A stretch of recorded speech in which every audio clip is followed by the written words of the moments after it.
আমি আজ আপনাদের এক দারুণ সুন্দর প্রেমের কাহিনী শোনাব। বাঁধ ভাঙা এক প্রেমের গল্প। সালটা ছিল 1940। HMV স্টুডিওতে কাজী নজরুলের কাছে গান শোনাতে এলো ক্লাস 4-এ পড়া এক কন্যা।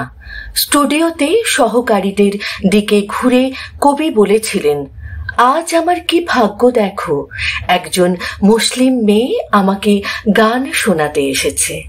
আমি হয়তো থাকবো না, দেখবে এই মেয়েটা একদিন দারুণ বিখ্যাত হবে।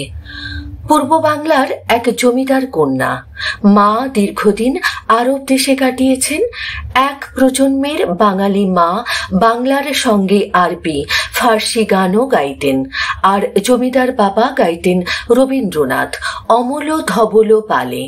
ফরিদপুরের গ্রামে গাছের ডালের দোলনায় দোল খেতে খেতে ফুলের রেণু মেখে কন্যা মায়ের স্টাইলেই গান গাইতেন।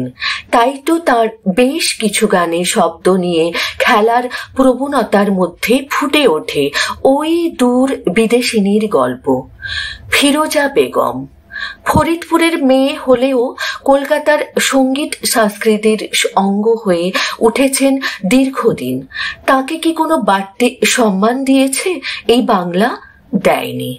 বাংলায় মুসলিম মেয়েদের চিরকালীন প্রাচীর ভাঙার জন্যে বারবার নাম উঠে আসে বেগম রোকেয়া, সুফিয়া কামাল, শামসুন্নাহারের।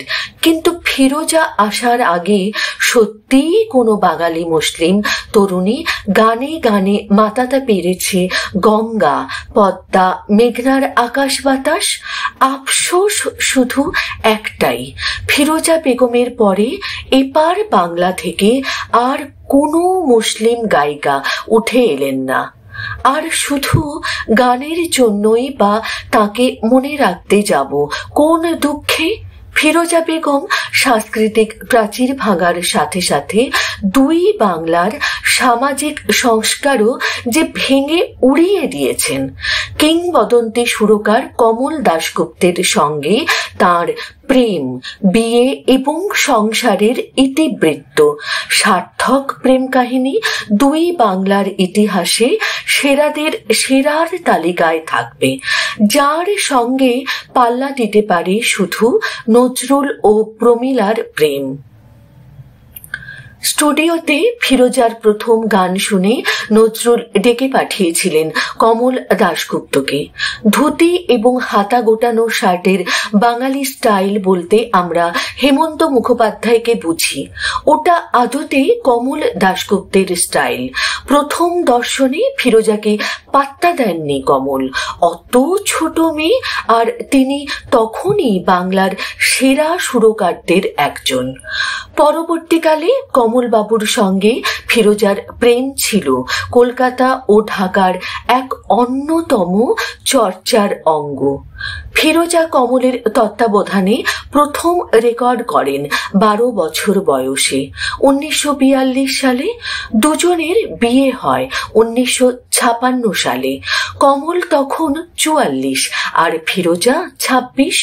গোপালগঞ্জের জমিদার খান বাহাদুর মোহাম্মদ ইসমাইলের মেয়ে কলকাতায় হিন্দু যুবকের সঙ্গে প্রেম করছেন, এমন ছবি 40 বা 50-এর দশকে অকল্পনীয় ছিল। ফিরোজার কৃতিত্ব, তিনি সমস্ত বাধা উড়িয়ে কমলের সঙ্গে নজরুল ও আধুনিক গান করে বেরিয়েছেন। HMVর সেরা ট্রেনারের ট্রেনিং নিতে নিতে গলা অন্যরকম হয়ে গিয়েছে। কলকাতা থেকে তাকে গ্রামের বাড়িতে নিয়ে যাওয়া হয় গান বন্ধ করে বিয়ে দেওয়ার জন্যে।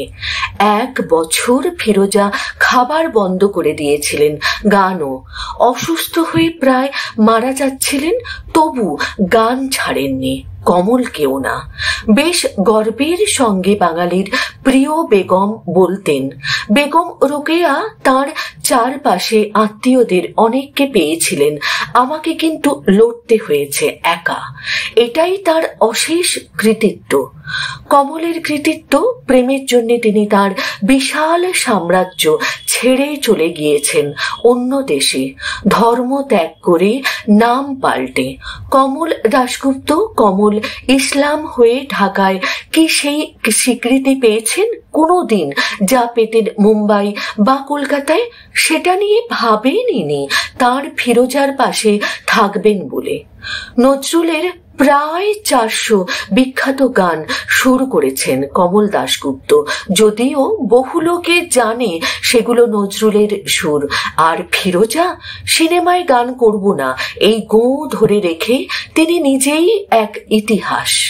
মুম্বাইয়ে বাঙালি সুরকারদের দাপটের কথা বলতে গেলে আমরা শচীন কর্তা, সলিল চৌধুরী আর ডির কথা বলি। কমলের সুরে হিন্দি গানের তালিকা খুঁজে দেখেছেন কখনো? পাবেন এক আলিবাবার গুহা 1942 থেকে 1951, অসংখ্য হিন্দি গান। তখনই বোঝা যায় কোন সুরে মজে ছিল ফিরোজা বেগমের মন। মুক্ত ঢাকায় প্রমীলাকে নিয়ে নজরুলের প্রত্যাবর্তন যেভাবে স্বাগত জানিয়েছিলেন মানুষ, ফিরোজাকে নিয়ে কমলের প্রবেশ কিন্তু তেমনটি ছিল না। চারপাশের জগৎ ছোট হয়ে গিয়েছিল কমল ইসলামের। সেই সময় ফিরোজাই তাকে সাহচর্য ও সাহস দিয়ে গিয়েছেন নিজস্ব স্টাইলে। ক্রমে আড়ালে চলে গিয়েছেন কমল ইসলাম, আলোয় ফিরে এসেছেন ফিরোজা বেগম, কিন্তু জিতে গিয়েছে বাঙালির প্রেম। ফিরোজার প্রেমে সুগন্ধি কমল ফুটে উঠেছিল ঠিক 40 বছর আগে চলে গিয়েছিলেন কমল। ফিরোজার প্রতিটি কথায় বারবার ফিরে আসতেন তিনি। মৃত্যুর আগে বেগমের ইচ্ছে ছিল তার কমল বাবুর কবরের পাশেই যেন তাকে শুইয়ে দেওয়া হয়। ঢাকার বনানীতে কমল দাশগুপ্তের কবর বড় একাকী পড়ে আছে যে। 2014 সালে বেগমের ইন্তেকালের পর সেখানে তাকেও শুইয়ে দেওয়া হলো। এবার হয়তো কবরের চারপাশটা ফিরোজা রঙে রঙিন হয়ে উঠবে। এই লেখার তথ্যসূত্র হচ্ছে এই সময় পত্রিকা। অসংখ্য ধন্যবাদ আমার তরফ থেকে।